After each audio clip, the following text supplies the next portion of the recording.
Hvala za besedo, Darja.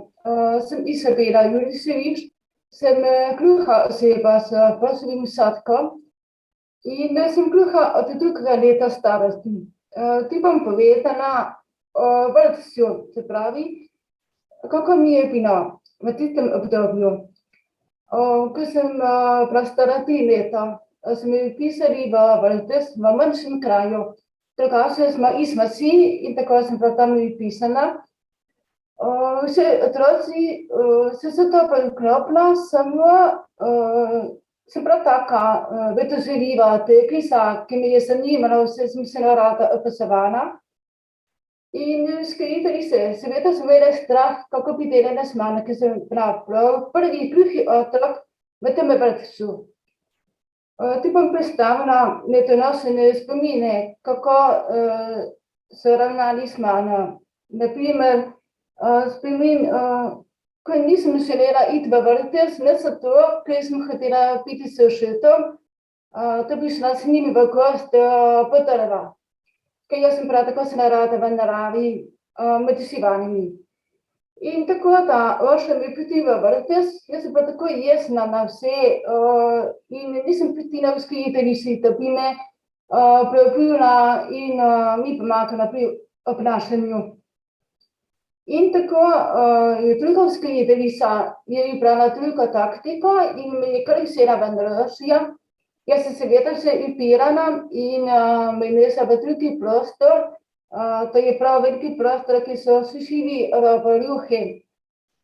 In tam jaz sem se prav zapjokala, je skrila se rjuha, še s glavo in je odklenila metrčara v naročju. Sem samo gledala, kaj me ti počneš, sem si mislila. In spet se krila in odkrila je rekla kuku in me je skušala spraviti v to prevaljo. In so delala njena igra in so se nasmejala in sem bila malo bolj sevanja. In seveda sem pozabila na tisti neljubi dogodek. Tako sem bila malo bolj sevanja in se lahko se vključila v skupino. In sem med prijatelji in sem se dobro počutila. Itak je bila sudopedagoginja in hodila k nam v vrtec. Je tudi povedala vzgojiteljicam, kako naj govorijo z mano. Je hodila k meni enkrat, dvakrat na tedensko v vrtec. Jim je povedala, da morajo biti pozorni name. Tako sem jaz kot majhna teklica sem bila pozorna na obraz, na mimiko.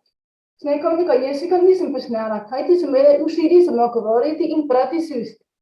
Če si nekaj sakrivamo usta, niti ne razumem. Ampak če je tako govorimo, spafina, otrok ne porazumem. Zato je zelo pomembno, da vidiš obraz. Tako da se nisem kar razumela. In to mi je pokazala na mojem obrazu, in sem bila tako smetena, sem smeteno gledala, mi ni pa nič jasno, me kaj prime za roka in me, kako bi priprijala k mizi.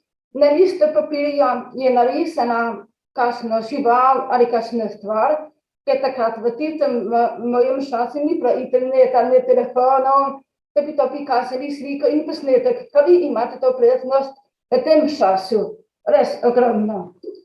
V tistem času se spomnim, ena vzgojiteljica je bila noseča.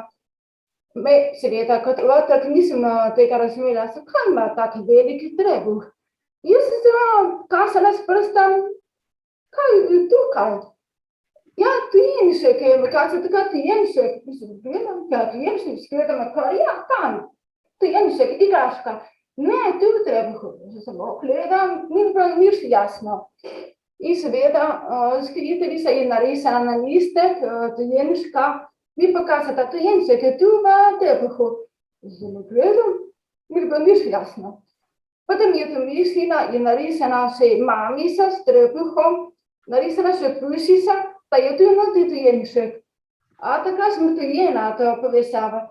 Seveda, kot vzgojiteljice, treba biti malo, ko preko ustvarjalne, malo si poveze, malo sliko, malo pantomimo, malo s risanjem. In vaša prednost je, da uporabite telefon, YouTube posnetke ali sliko, da to pokažete otroku, da bo to jasno. Ker mi gluhi smo taka vizualna bitja, da opazujemo okolico in spremljamo se očmi. V tistem času nisem kaj dosti posvečena zvokom. Ker zvok same ni dosti pomeni. Ker je bil, se sami veste, da dela v vrtcu je sam hrup, otroci kričijo, se drugega. Meni ni pa to mrzteče, ampak so se me kaj klisali, seveda jih nisem slišala, ker ob takem hrupu nisem slišala svojega imena. Že bi bilo vse tiho, bi sigurno. In tako je pomembno, da je prišla do mene, me je potrpljala, da me ne rabi.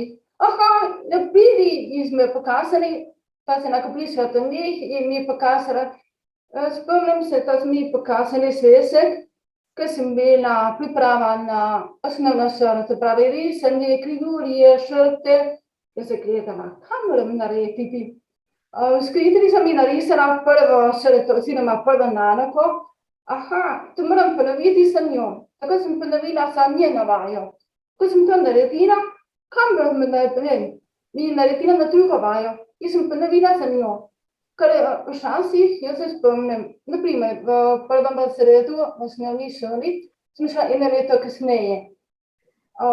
Tu mi še nismo imeli za nalogo, da naredimo 1 meter iz papirja. Smo doma naredili 1 meter iz papirja in prinesli v šolo. Učiteljica mene je klicala pred tablo in mi je rekla, naj si izmerim tablo od nebe na desno stran. Jaz se samo gledam, kaj moram narediti, se pa tako smetena, ker nisem vedela, kaj naj.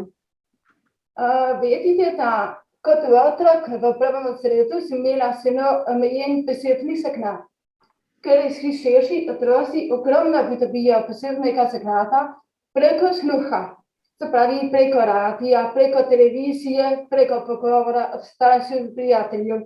Mi gluhi otroci na glušni pa tega ne slišimo.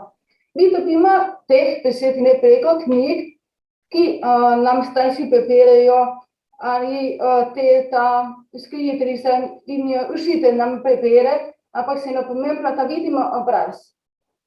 Če recimo, ko preberemo, ne vidim profila, ne vidim usta. Pomembno je, da gledamo naravnost in nekliko držite pred seboj, da vidi obraz in usta. To je zelo pomembno pri razumevanju snovi. Tako da, jaz sem kot učiteljica, mi hrudega nas usedem nazaj na klop. Seveda, mi je bilo nerodno, malo, ne bi šalilo, sramno mi je bilo. Tam nalogo nisem naredila, kot je treba. Čeprav sem v šoli med širšimi otroci.